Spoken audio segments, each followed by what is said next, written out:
네, 안녕하세요. 말씀묵상학교 세움가정의 이창현 목사입니다. 세움가정은 우리의 말씀 묵상이 개인적인 차원을 넘어서요, 하나님을 기쁘시게, 사람을 복되게, 세상을 평화롭게 하는 공적인 영역으로의 전환을 도모하는 이 말씀묵상학교의 최고급 과정입니다. 본 과정은 총 4번의 세션으로 진행되게 되겠고요. 오늘은 그 두 번째 시간입니다. 오늘 이 두 번째 시간도 굉장히 유익한 시간이 되기를 바라겠습니다. 자, 그럼 지난주 1강의 주제를 좀 복습해 보도록 하겠습니다. 지난주 주제는요, 성경 묵상과 신학이었습니다. 아마도 세상의 모든 분야가 다 그런 것 같은데요, 개론이나 입문서를 보면 다루고자 하는 그 영역의 철학적인 의미에 대해서 가장 먼저 배우는 것 같습니다. 가장 우선적으로 이 의미에 대해서 배우게 되는데요, 우리의 말씀 묵상도 마찬가지입니다. 늘 해오던 것이기도 하겠죠. 말씀 묵상 다 잘 하시는 것일 텐데요, 그럼에도 불구하고 우리가 바로 실습으로 넘어가는 것이 아니라요, 신학적으로는 어떤 의미가 있는 것인지를 아주 꼼꼼히 살펴보았습니다. 그래서 우리는 지난 시간에 이 말씀 묵상이 단순히 책 읽기도 아니고, 그렇다고 해서 성경의 어떤 교훈들을 찾아내는 훈련도 아니라, 이것은 바로 구원받은 백성으로서 하나님과 교제하는 것이라는 것에 대해서 배웠습니다. 하나님은 성경을 통해서 우리에게 말씀하시고요, 우리는 기도드림으로 그 말씀에 나를 헌신하며 하나님과의 그 사랑의 깊은 교제 속으로 들어가는 것입니다. 그리고 이 깊은 교제를 통해서요, 우리는 하나님을 기쁘시게 하는 예배자로, 동시에 하나님의 다스림을 받는 천국의 백성으로 창조되는 것, 그것이 바로 말씀 묵상입니다. 우리 세움가정을 수강하시는 모든 성도님들께서는요, 이 창조의 신비를 경험하는 모든 분들이 되시기를 축복합니다. 자, 그럼 우리 성경 묵상과 신학 1과에 이어서 2과입니다. 성경 묵상과 하나님의 인도하심에 대해서 오늘 한번 배워보도록 하겠습니다. 자, 교재 10페이지를 펴주시기를 바랍니다. 10페이지 펴시면요, 이렇게 또 가장 큰 글씨가 나와 있는데요, 우리 10페이지 한번 같이 목소리내서 읽어보도록 하겠습니다. 하나님의 뜻과 그분의 인도를 받는 지름길은 없습니다. 하나님의 인도는 하나님의 주권을 인정하고 그분의 인도를 인격적으로 구하는 이들에게 주어지는 선물입니다. 네, 이게 오늘 강의의 주제가 되겠습니다. 먼저 오른쪽 11페이지를 보면서 하나하나 살펴보도록 하겠습니다. 11페이지 맨 위에 보시면 큰 1번 인도하시는 하나님에 대해서 우리 함께 살펴보겠습니다. 그 아래 반괄호죠. 반괄호 1번 하나님의 인도부터 보겠는데요, 성경을 보면 하나님께서 그의 백성을 인도하신다라고 하는 내용이 정말 많이 나오게 됩니다. 그렇다고 한다면 하나님께서는 어떻게 우리를 인도하실까요? 그 아래 말씀을 한번 살펴보겠습니다. 제가 읽을 테니까요, 눈으로 따라 읽으시다가 제가 밑줄구라고 하는 부분에 한번 밑줄을 그어보시면 되겠습니다. 출애굽기 15장 13절 말씀입니다. 주의 인자하심으로 주께서 구속하신 백성을 인도하시되 주의 힘으로 그들을 주의 거룩한 초소에 들어가게 하시나이다.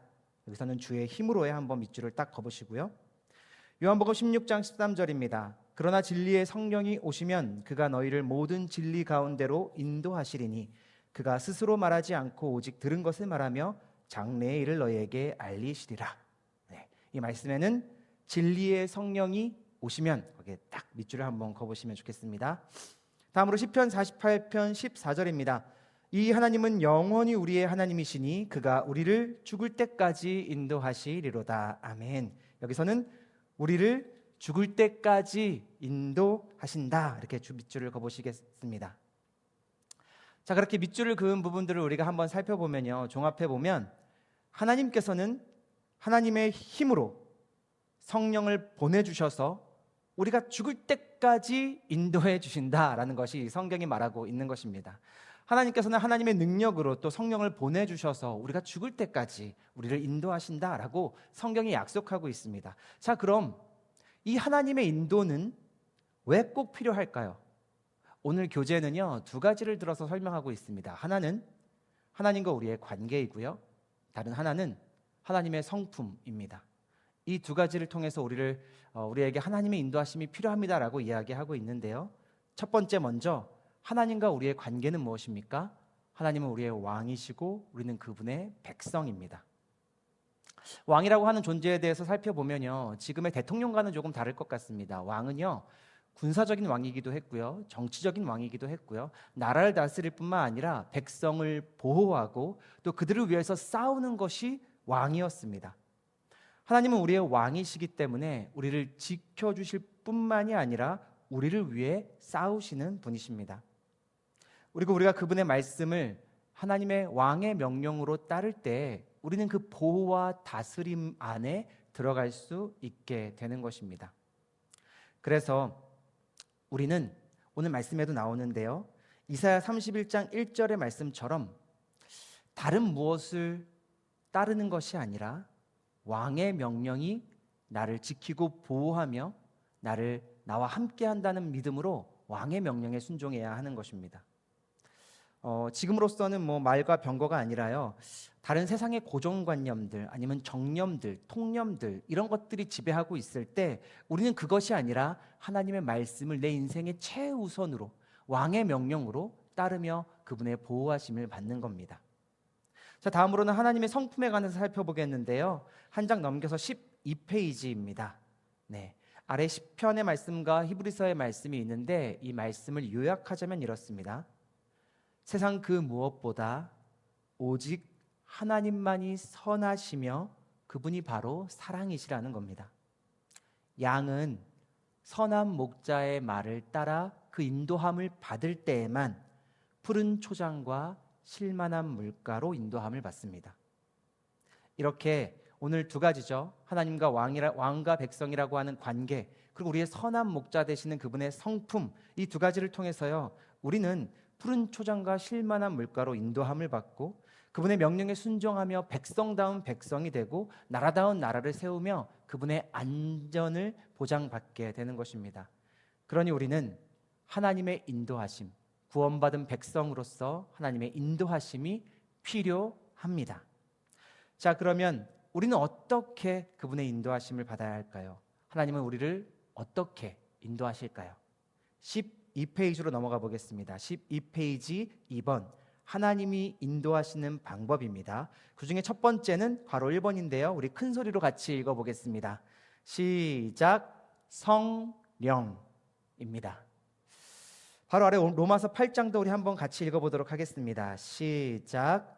그러므로 형제들아, 우리가 빚진 자로 돼 육신에게 져서 육신대로 살 것이 아니니라.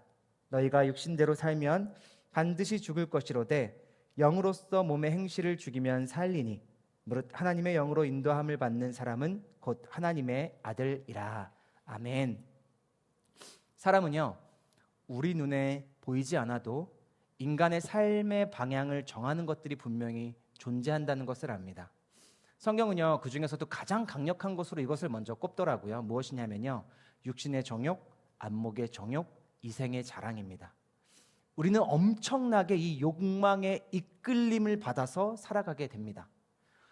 그렇게 누구나 나의 인생이 이 욕망, 내 뜻대로, 내 맘대로 되기를 바라며 살아가게 되는데요. 그런데 바울은요, 그것을 뭐라고 이야기하냐면요, 그런 삶은 반드시 죽어가는 삶이라고 단호하게 말하고 있습니다. 이 육신이라고 하는 것은 필멸하는 것이기 때문에 그 육신의 욕망을 따라서, 소욕을 따라서 사는 것은 썩어질 것들을 쫓는 죽어가는 삶, 필멸의 삶, 죽음을 향해 뛰어가는 삶이라고 바울은 이해했습니다. 그럼 바울에게 만약 우리가 죽음을 향해 질주하는 죽어가는 삶이 아니라 영생을 향해 나아가는 생명의 삶을 살려면 어떻게 해야 합니까? 라고 질문한다면요, 바울은 이렇게 답을 할 겁니다. 하나님의 자녀는 욕망의 이끌림이 아니라 성령의 인도함을 받아야만 합니다. 성령의 인도함을 받아 사는 그 삶을 바울은 생명을 향해 나아가는 생명의 삶이라고 이야기할 것입니다.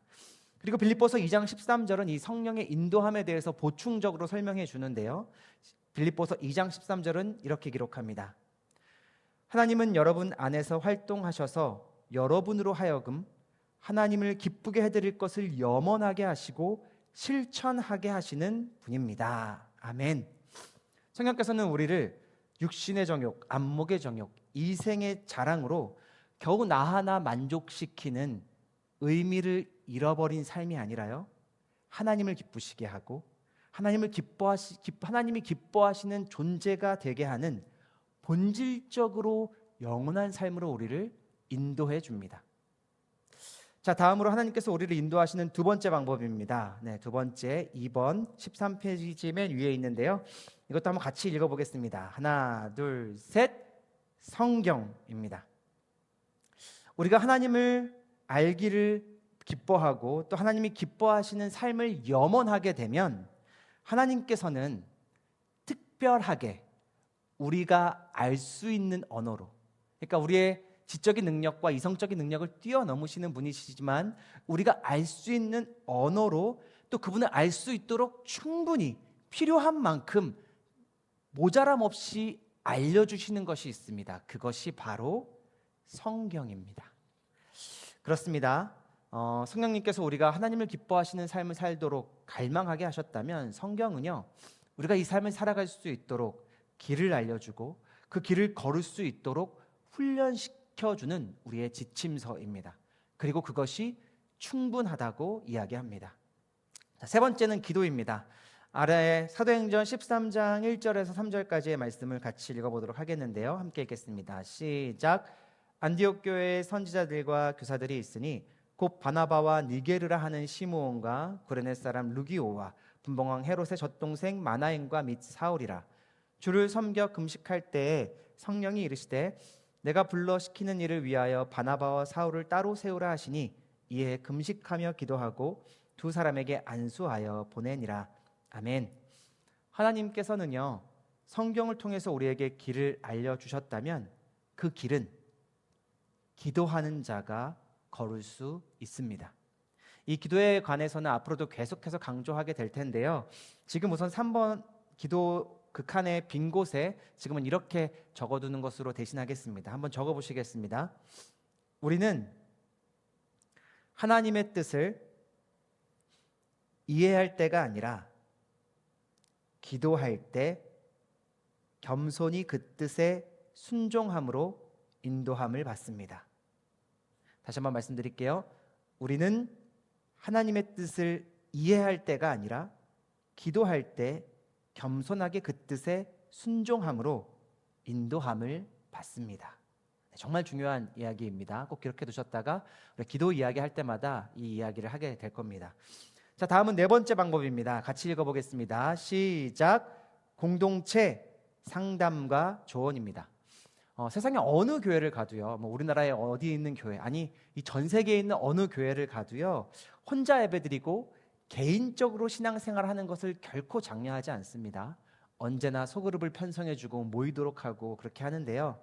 그렇게 우리가 소그룹에 참여하게 되면요, 세상의 어느 모임들처럼 수다도 떨고 맛집도 가고 교제도 나누고 청년들은 게임 같은 것도 하게 되는데요. 결정적으로 세상의 모임과 교회의 모임을 굳이 구분하자면 이런 특징이 있을 겁니다. 교회의 모임은 말씀을 바탕으로 그 삶을 나누고 서로를 위해 기도한다는 특징이 있습니다.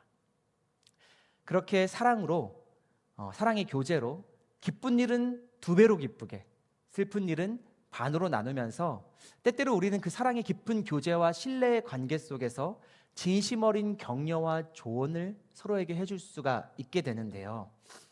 네, 이것이 정말 하나님은 우리를 인도하시는 방법이라는 겁니다. 그런데 안타까운 점을 먼저 말씀드리고 싶어요. 뭐냐면 최근에는요, 누군가에게 조언을 구하고 조언하는 일이 점점 줄어들고 있습니다. 심지어는 교회 공동체에서도 그런 것 같은데요. 특별히 또 젊은 사람들은요, 조언을 구하고 조언하는 거 그런 거 하지 않습니다. 조언을 구하기보다는 검색에 더 익숙한 것 같습니다. 검색하면 프라이버시도 지킬 수 있고 내 문제를 꺼내놓지 않아도 되고 그것도 아주 빠르게 관련된 정보를 찾아볼 수가 있겠죠. 그런데 한번 생각은 해보십시오. 하나님의 인도하심이 어디에 있겠습니까? 하나님의 인도하심이 진짜와 가짜, 진실과 거짓된 정보가 마구 섞여 있는 인터넷 검색에 있겠습니까? 아니면 나의 삶을 진심으로 경청해주고 나를 위해 기도해주는 공동체에 있겠습니까? 너무도 분명하게 하나님의 인도하심은 검색이 아니라 공동체에 있다는 것입니다. 그래서 우리는요, 이 공동체를 위해서 늘 참여하기에 힘쓰고, 그것이 사랑의 교제가 되기 위해 힘쓰고, 그 안에서 신뢰의 관계 속에서 서로를 위해 아낌없는 조언과 격려와 위로를 보내야 하는 것입니다. 그 가운데 우리가 함께 이 하나님의 인도하심을 받을 수 있게 되겠죠. 자, 다음 한 페이지를 넘겨서 우리 14페이지를 보겠습니다. 네, 5번입니다. 5번, 다섯 번째, 하나님께서는 상황이나 환경을 통해서도 우리를 인도하십니다. 아래 고린도전서 말씀이 있는데요, 이 말씀에 나온 바울의 계획은요, 사정상 또 여건상 변동이 필요했습니다. 이렇게 때때로 계획대로 되지 않는 상황과 환경, 가로막음을 통해서 하나님께서는 우리를 하나님의 뜻대로 인도해 주시는 경험들을 하게 됩니다. 이 주제도요, 다음에 조금 더 자세하게 3번에서 오늘 다뤄보도록 할 텐데요, 지금은 이 빈 곳에, 5번 주변의 빈 곳에 이렇게 한번 적어 두시면 좋겠습니다. 상황과 환경을 분별할 때는 나의 경험이나 사회적 통념이 아니라 하나님이 주신 사명과 비전에 비추어 보아야 합니다. 다시 한번요. 상황과 환경을 분별할 때는 나의 경험이나 사회적 통념이 아니라 하나님이 주신 사명과 비전에 비추어 보아야 합니다. 네, 이렇게 기록해 두셨다가요, 우리 또 이 말씀으로 한번 다시 돌아오면서 강조해 보도록 하겠습니다. 네, 마지막으로는 6번째입니다. 하나님께서는 우리의 이성적인 판단을 선용하십니다. 물론 우리 하나님은 전지전능하실 뿐만이 아니라요, 우리의 이성과 상식을 넘어서 계시는 분이 분명합니다. 그러나 이 말이요, 반드시 하나님께서 모든 일에 우리의 이성과 상식을 초월해서만 일하신다는 것을 의미하지는 않습니다. 하나님은 전지전능하시고 우리의 이성과 상식을 넘어서는 분이시지만, 이 말의 뜻이 모든 일을 다 이성과 상식을 벗어나서 역사하신다는 것을 의미하지 않는다는 겁니다. 예전에 그것이 알고 싶다라고 하는 이 프로그램이 있었죠. 그 중에서도 빗나간 믿음이라고 하는 그 제목의 편이 있는데요, 아마 많이 보셨을 것 같습니다. 이 자녀가 종양으로 인해서 배가 막 크게 부풀어 오르고 있는데 복수가 차올라서 너무 고통스러워하고 아파하는 겁니다. 그런데 이단에 빠져버린 그 자녀의 부모들이요, 이렇게 이야기하면서 진료를 거부했대요. 내 아이는 하나님께서 반드시 고쳐주실 것입니다. 그래서 우리는 인간의 의학적인 치료를 거부합니다라고 이야기했다는 겁니다.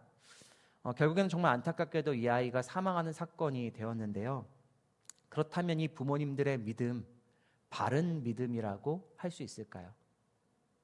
하나님께서 기적적으로 치료해 줄 것이 분명합니다 라고 믿는 그 믿음이요, 일견 좋아 보이는 것처럼 보이지만요, 하나님은 결코 그렇게만 역사하시는 분이 아니라는 겁니다. 하나님은 우리의 이성과 상식을 초월하신 분이시지만 결코 몰상식하게 우리를 인도하시는 분은 아니라는 것을 우리가 기억해야 하겠습니다. 네, 여기까지 우리가 하나님께서 우리를 인도하시는 대표적인 6가지 방법에 대해서 살펴보았는데요, 이 6가지 중에 어느 한 가지 방식으로만 우리를 인도하는 것은 또 결코 아닙니다.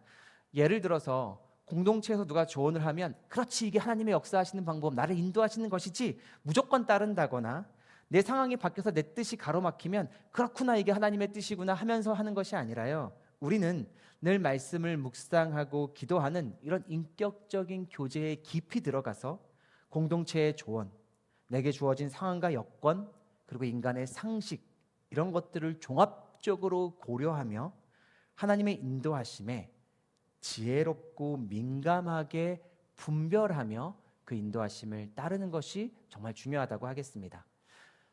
자, 그럼 이런 질문이 있을 것 같습니다. 우리가 하나님의 인도하심에 지혜롭고 민감하게 반응해야 한다면 도대체 그것은 어떻게 하는 겁니까? 오늘 교재는요, 이것을 우리의 태도라고 표현하고 있는데요, 우리 14페이지 3번으로 넘어가 보도록 하겠습니다. 14페이지 3번, 하나님의 인도를 받는 자세입니다. 네, 그 중에 가로 1번입니다. 우리는 목적과 과정을 늘 머릿속에 염두하며 하나님의 인도하심을 분별해야 합니다. 아래 시편 23편의 말씀을 한번 읽어보면서 이 목적과 과정을 한번 찾아보시기를 바랍니다. 그러면 옆에 15페이지에 문제가 있는데요. 이 문제의 답을 한번 찾아보겠습니다. 함께 읽겠습니다. 시작. 그가 나를 푸른 풀밭에 누이시며 실만한 물가로 인도하시는도다. 내 영혼을 소생시키시고 자기 이름을 위하여 의의 길로 인도하시는도다. 아멘. 네, 15페이지에 문제가 있는데요. 네, 제가 큰 소리로 더 힌트도 드렸는데 한번 10초만 시간을 드려보겠습니다. 한번 채우면서 찾아보겠습니다.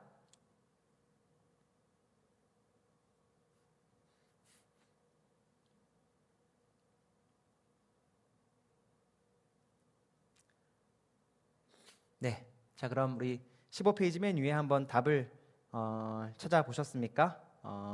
인도하심의 목적은 나의 이름이 아닌 무엇? 여기 말씀대로라면 자기 이름이라고 되어 있는데요. 자기 이름이라고 쓰지 마시고 하나님이라고 이렇게 써주시면 좋겠습니다. 하나님의 이름, 하나님의 영광을 위함이 하나님의 목적이십니다. 그 인도하심의 과정 역시 의로운 길로 인도하시는다고 오늘 말씀이 기록하고 있습니다. 하나님의 인도하심은 언제나요, 나의 영광이 아니라 하나님 아버지의 영광이 있다는 것을 기억하십시오. 그리고 우리는 그 하나님의 영광을 위해서 우리는 수단과 방법을 가리지 않는 존재들이 아니라요, 언제나 정직하고 성실한 의로운 방법으로만 하나님께 영광을 돌려야 한다는 것입니다. 네, 이것을 꼭 기억할 필요가 있겠습니다. 하나님의 목적을 기억하고 언제나 의로운 방법으로, 의로운 수단으로만 우리는 하나님의 인도하심을 받아야 합니다. 네, 다음은 2번입니다. 우리 2번도 같이 읽어보겠습니다. 2번 시작. 하나님의 길을 향한 열망입니다. 네, 아까도 말씀드렸지만요, 우리는 나 자신이라고 하는 어마어마하게 강력한 자석을 몸에 지니고 있습니다. 그렇지만 하나님의 뜻이라고 하는 것은요, 결코 나 한 명을 위한 것일 수 없습니다. 당연히 하나님께서 우리를 인도하실 때도요, 나 한 사람의 형통을 위해서, 나만을 위해서 우리를 인도해 주시는 경우는 없습니다. 하나님께서는 무엇보다 하나님의 목적지, 그 길이 무엇인지를 깨닫고자 하는 강렬한 열망을 가지고 우리는 그 말씀을 사모해야 합니다. 나만을 위해 인도하시는 것이 아니라요, 하나님의 뜻이 무엇인지를 알기 위해서 우리는 그 강렬한 열망을 가지고 말씀을 묵상하며 하나님의 길을 찾고자 하는 열심이 우리에게 있어야 합니다. 자, 다음으로 세 번째 요구되는 태도는요, 예수님의 본을 따르는 것입니다. 아래 누가복음 말씀은요, 예수님께서 십자가에 달리시기 전에 겟세마네에서 기도하는 장면인데요, 너무 유명한 장면이죠. 예수님께서는 땀이 핏방울같이 될 정도로 애써 기도하신 이유가 이 말씀에 나오게 됩니다. 제가 지금부터 한 20초 정도 드려볼까 합니다. 누가복음 22장 42절에서 44절의 말씀을 읽어보시고 그 아래 괄호가 있는데요, 그 문제를 한번 풀어보시면 좋겠습니다. 20초 시간 드리겠습니다. 한번 읽고 풀어보시기를 바랍니다.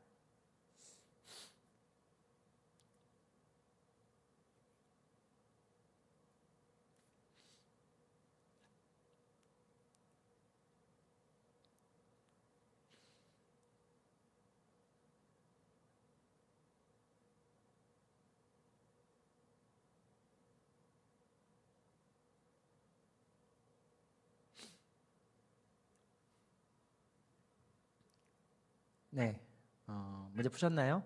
그럼 아래 문제의 답을 한번 같이 읽어보도록 하겠습니다. 네, 예수님의 땀이 그 부분인데요, 같이 읽어보겠습니다. 시작. 예수님의 땀이 핏방울같이 될 정도로 힘쓰고 애써 기도하신 이유는 하나님의 뜻이 무엇인지 알기 위함이 아니라 그분의 뜻에 순종하기 위함이었습니다. 라고 이렇게 기록되어 있습니다. 사실요, 우리가 하나님의 뜻을 알고 싶습니다 하지만요, 하나님께서는 그 뜻을 감추신 적이 없습니다. 이렇게 표현하는 것이 맞을 것 같습니다. 하나님께서 뜻을 감추신 적은 없지만 우리의 눈이 나의 욕망에 어두워져 그 뜻을 제대로 알지 못하는 경우가 더 많이 있는 것 같습니다. 그렇기 때문에 우리는 예수님을 따라 기도해야 합니다. 기도해서 주님, 나의 바램과 욕망으로 내 눈이 가리워지지 않게 하십시오. 하나님의 뜻을 방해하지 않게 해주십시오. 기도하면 하나님의 뜻은 우리에게 선명하게 드러나기 마련입니다. 그리고 아까 말씀드린 것처럼 우리는 하나님의 그 뜻을 머리로 이해할 때가 아니라요, 기도할 때 겸손히 그 뜻에 순종할 수 있게 된다는 것입니다. 그래서 저는 이 표현을 정말로 좋아하는데요. 전 이 표현을 정말 좋아합니다. 예수님께서도 기도하셨다는 겁니다. 예수님께서도 기도하셨습니다. 예수님께서도 순종하기 위해서 기도하셨다면 어찌 내가 기도하지 않을 수 있단 말입니까?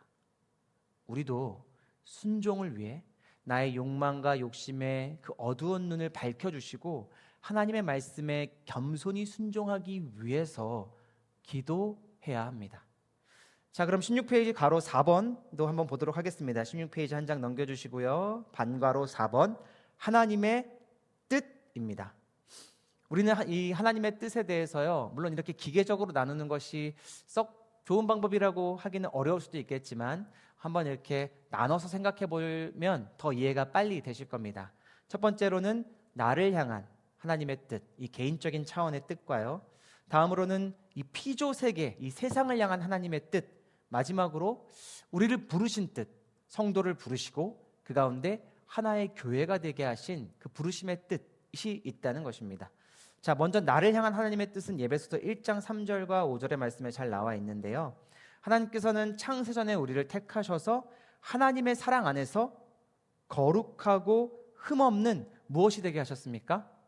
하나님의 자녀가 되게 하시는 것, 그것이 하나님의 뜻이라는 겁니다. 네, 다음으로 창조 세계를 위한 하나님의 뜻은 무엇일까요? 에베소서 1장 9절에서 10절 말씀입니다. 그 밑에 있는데요, 우리 함께 읽어보겠습니다. 시작. 그 뜻의 비밀을 우리에게 알리신 것이요 그의 기뻐하심을 따라 그리스도 안에서 때가 찬 경륜을 위하여 예정하신 것이니 하늘에 있는 것이나 땅에 있는 것이 다 그리스도 안에서 통일되게 하려 하심이라. 아멘. 이 말씀 조금 어려우실 수도 있을 것 같습니다. 그리스도 안에서 통일되게 하신다라고 하는 뜻이 무엇일까요? 예수님께서 십자가에 죽으신 것이 우리의 죄를 대속하는 그 사건이라고 한다면요, 다시 부활하신 사건은 크게 두 가지 정도의 의미, 놓치지 말아야 할 두 가지 중요한 의미가 있는데요. 첫째로는 하나님께서 예수 그리스도를 이 땅의 진정한 왕으로서 신원하신 사건이라는 겁니다. 동시에 또 예수님께서 사흘 만에 내가 성전을 일으키겠다라고 하는 그 약속이 성취되는 그 시작의 사건이라고도 할 수 있겠습니다. 네. 그런 의미가 담겨 있다는 겁니다. 그리고 이 성전이라고 하는 것은요, 사실 어느 한 성전 건물을 의미하는 것이 아니라요, 하나님의 말씀으로 창조하시고 지으신 이 온 세상을 의미합니다. 온 세상, 온 땅이 다 주님의 성전인 것이죠. 그래서요, 하나님의 뜻은요, 내가 하나님의 자녀가 되는 것이고 동시에 온 세상이 하나님의 성전이자 하나님의 나라로 회복되는 것, 그것이 하나님의 뜻입니다. 그렇다면 마지막으로 교회를 세우신 뜻은 무엇일까요? 네, 바로 모든 사람이 다 하나님의 자녀로 회복되고 온 세상이 하나님의 성전과 나라로 회복되기 위해서 하나님의 위대하신 일에 동역하기 위해 세우신 공동체가 바로 교회입니다. 예수님께서 그 일을 하셨고요, 이제는 예수 그리스도의 몸된 교회가 그 일을 이어가고 있는 것입니다. 그럼 같이 우리 17페이지 맨 위에 문장 한번 읽어보면서요, 한번 보도록 하겠습니다. 맨 위입니다. 함께 읽겠습니다. 시작. 하나님은 우리의 존재를 온전하게 하시고 세상을 회복시키기 위해 교회를 세우셨습니다.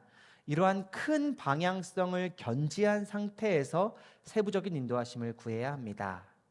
네, 정말 중요한 말씀입니다. 하나님의 인도하심을 우리가 분별한다고 했을 때요, 내 상황이 이러니까, 누가 이렇게 조언했으니까, 말씀을 이렇게 읽어보니까 이런 뜻인 것 같은데 이게 하나님의 인도하심이다, 섣불리 짐작하는 것이 아니라요, 하나님의 큰 뜻 안에서 하나님의 인도하심을 분별하는 겁니다. 하나님의 뜻은 우리를 하나님의 자녀가 되게 하고 세상을 하나님의 성전과 나라로 회복시키는 것이고, 그리고 이 교회를 그러한 예수 그리스도의 사역을 이어가기 위한 사랑의 교제로 한 몸 된 공동체로 세우셨다는 것, 그 뜻을 늘 염두하며 큰 방향성을 견지한 상태에서 이 세부적인 인도하심을 종합적으로 판단하며 분별하는 것이, 그런 지혜가 우리에게 필요하겠다 하겠습니다. 자, 다음으로 하나님의 인도하심을 따른 우리의 방법인데요, 하나님과 동행하기입니다. 이번에는요 좀 시간을 더 드릴 테니까요. 아래 말씀과 괄호가 있는데요. 말씀 한 구절 또 가로 채우고 말씀 한 구절 가로 채우면서 이렇게 한번 문제를 풀어보고 같이 읽어봤으면 좋겠습니다. 1분 정도 시간 드리겠습니다. 1분 동안 문제 풀어보겠습니다.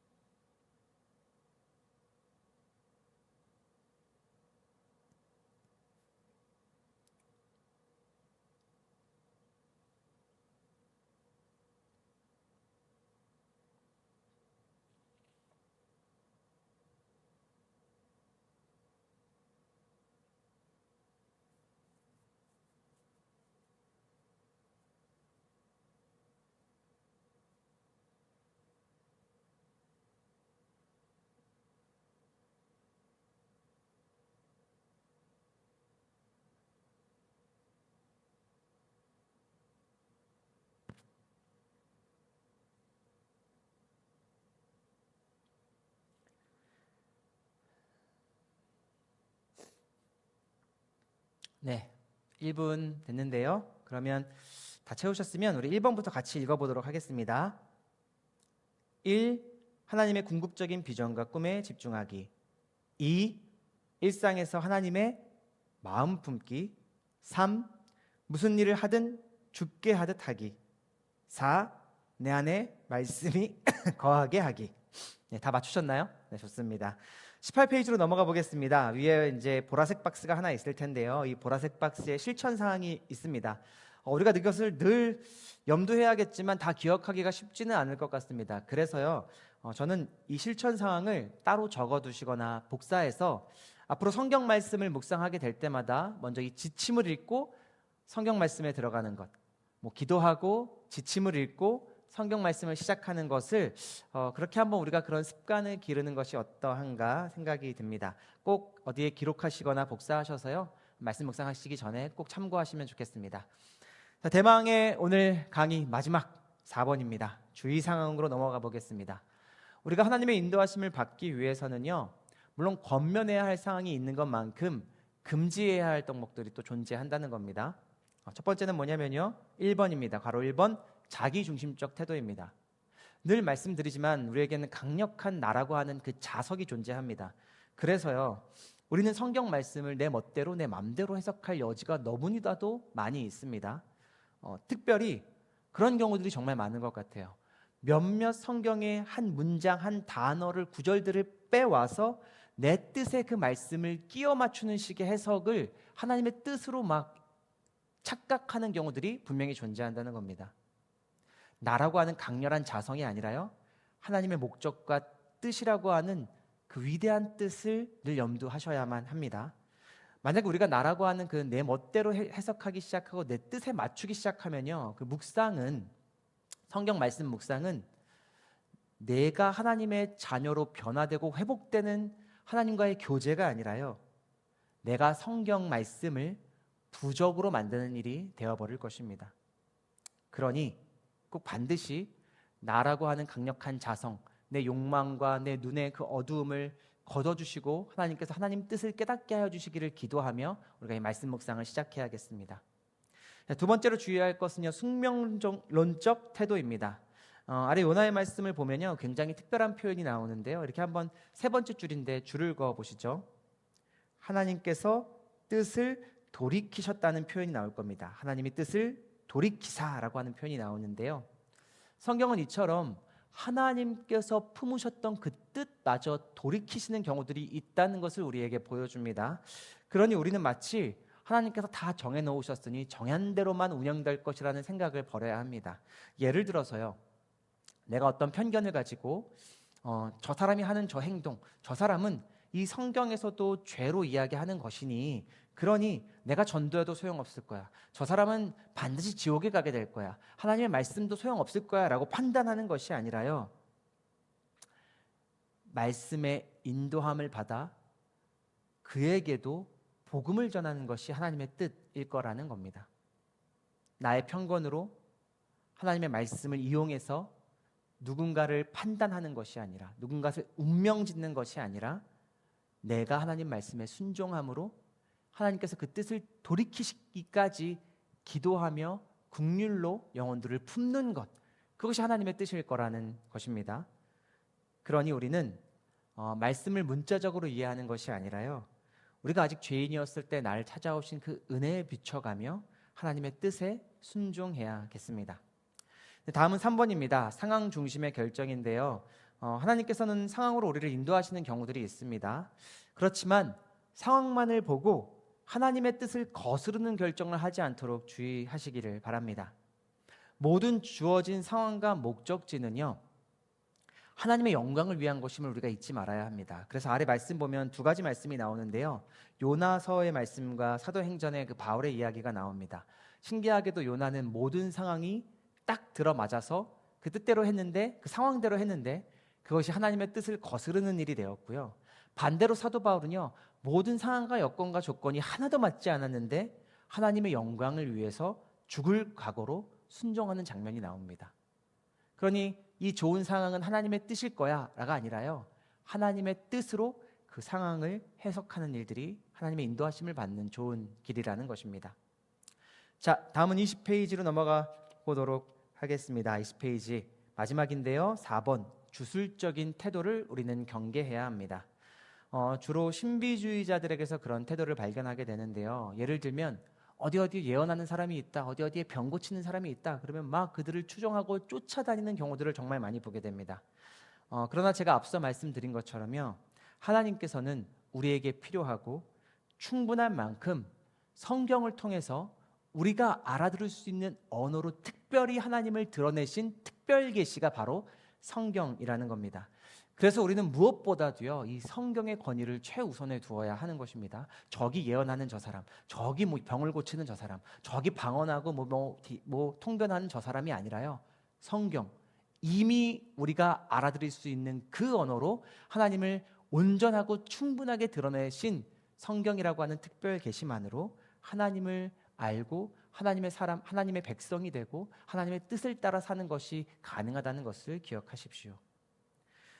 그러니 우리가 처음에 함께 읽었던 문장, 하나님의 뜻을 알고 인도하심을 따르는 것에 지름길, 마치 직통계시와 같은 지름길은 없습니다.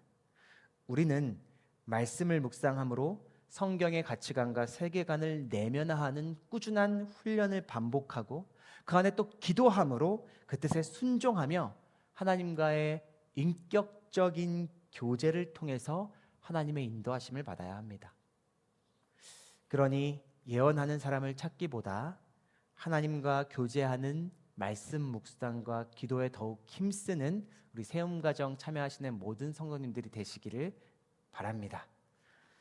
자, 오늘 강의는 여기까지고요. 다음 시간부터는 우리 3과 4가를 묶어서 한 세션을 진행하고 그 다음 시간에는 5과 6가를 묶어서 마지막 네 번째 세션을 진행하도록 하겠습니다. 네, 애쓰셨고요. 우리 다음번에 만나기 전까지는 복습과 예습하는 것 잊지 않으셨으면 좋겠습니다. 네, 이상 세움가정 두 번째 과정을 마치겠습니다. 감사합니다.